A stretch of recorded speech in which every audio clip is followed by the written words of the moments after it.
লক্ষ্মীপুর এক আসনে এক ভিন্নধর্মী রাজনৈতিক পরিস্থিতিকে ঘিরে তৈরি হয়েছে আলোচনা। এনসিপি মনোনীত প্রার্থী মাহবুব তার বাবা প্রকাশ্যে প্রচারণা চালাচ্ছেন ধানের শীষ প্রতীকের প্রার্থীর পক্ষে।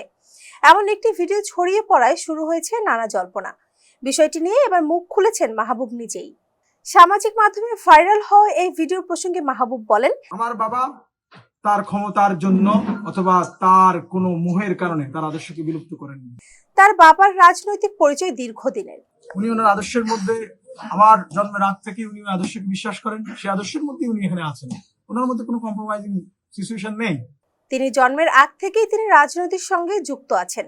তার বাবা আমার জন্মের আগ থেকে উনি আদর্শকে বিশ্বাস করেন, সেই আদর্শের মধ্যে উনি এখানে আছেন।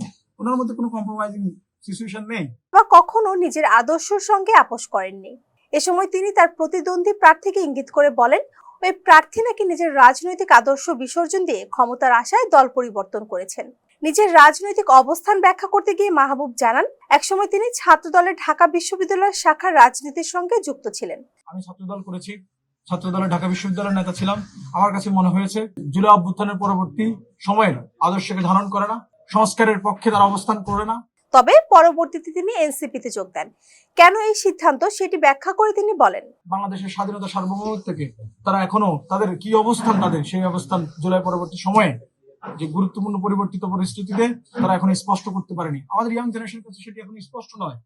আমার কাছে মনে হয়েছে এই প্ল্যাটফর্মটি জুলাই অভ্যুত্থান পরবর্তী আদর্শকে ধারণ করে না, সংস্কারের পক্ষে তারা অবস্থান করে না, স্বাধীনতা ও সার্বভৌমত্ব এই গুরুত্বপূর্ণ সময়ে তাদের অবস্থান স্পষ্ট নয়, নতুন প্রজন্মের কাছেও তা পরিষ্কার নয়।